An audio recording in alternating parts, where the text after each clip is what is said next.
Unprecedented numbers of locust swarms have entered India. Rajasthan, Madhya Pradesh, Uttar Pradesh, and parts of Punjab are affected. But the worst affected state remains Rajasthan.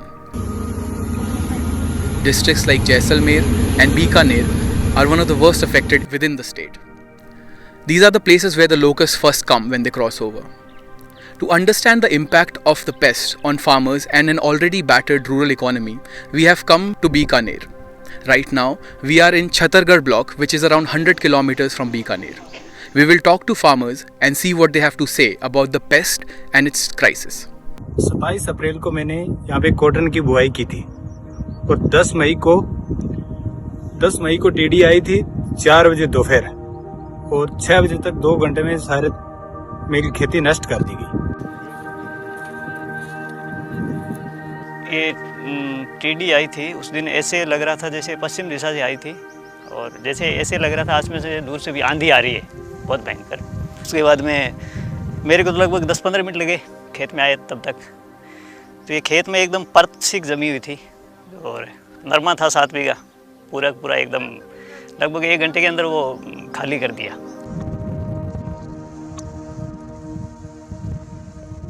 और ये मेरे काफ़ी नुकसान हुआ है। मेरी खेती थी 2.5 हेक्टर की और इसमें मेरे को लगभग 5 लाख रुपए उपज होनी थी। अभी 1.5 से 2 लाख की उपज बचेगी, बाकी सारी खत्म हो गई। नहीं, उसमें कुछ नहीं बचा।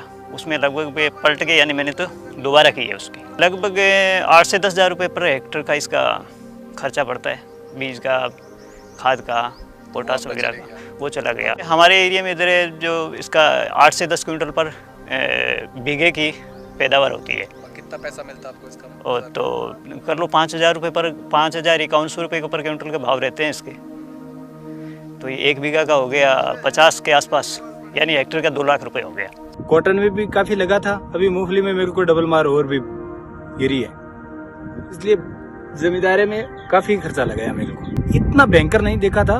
पिछले साल आया था सितंबर में, वो काफ़ी कम था इससे। पिछले साल भी नुकसान हुआ था मेरे को सितंबर में। पिछले टाइम काफ़ी बुआई थी, वो ज़्यादा हो गया था। अभी कम बुआई होते भी वो ज़्यादा हुआ है।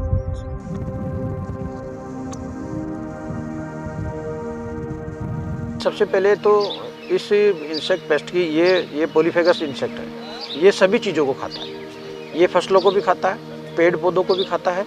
इसको जिस भी तरह का हर्ब्स मिलते हैं वो सभी हर्ब्स को जो है खाने की इसकी आदत है। इसीलिए इसको जो है पॉलीफेगस पेस्ट कहते हैं।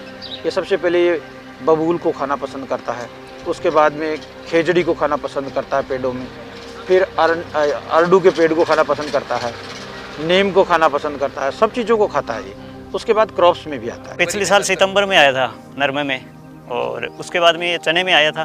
तो चने में नरमे में आया था, उस टाइम नरमे में ज़्यादा नहीं हुआ था और मोठ थे वो लगभग पूरे ख़त्म कर दिए थे। और फरवरी में आप बता रहे थे? और फरवरी में आया था, उसमें गेहूं में ज़्यादा नहीं हुआ था नुकसान, सरसों और चने में हुआ था। चने तो लगभग ख़त्म कर दिए थे, लगभग ही ख़त्म हो गए थे।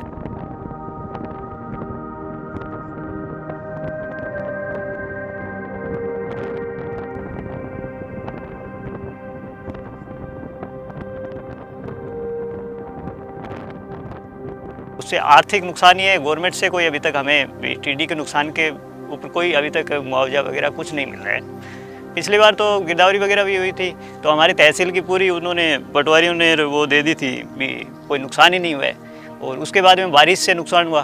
मूंगफली की कटाई हुई थी, उस टाइम बारिश हुई थी। मूंगफली जो ज़मीन में थी, जो चुगाई होनी थी, वो ज़मीन के अंदर ही रह गई, किसी की नहीं चुगाई हुई। और ऊपर से वो काट के छोड़ी हुई थी। तो लगभग 10 से 12 दिन कंटिन्यू बारिश हुई थी, एक दिन छोड़ के दूसरे दिन आ जाती, तो फसल पूरी लगभग नष्ट ही हो गई थी उसमें। यानी 10 बीघा में मेरी मूंगफली होनी थी, लगभग 5 से 6 लाख रुपए की इनकम होनी थी, सिर्फ 38,000 की मूंगफली हुई।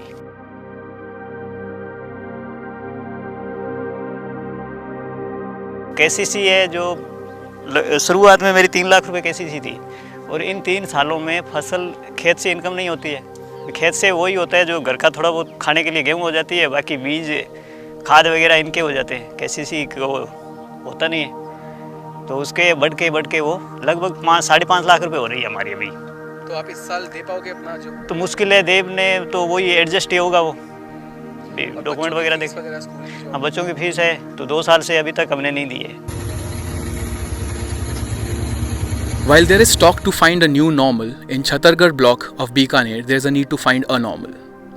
Crops have been destroyed not just this time by the locust, but from the last 3 times. Loans are due, children's school fees are due, even electricity bills are due. Sometimes it's the erratic weather, sometimes it's pests, and sometimes it's lockdown, which is creating conditions which are not suitable for living. We need to find better solutions to these problems. More holistic responses need to be given.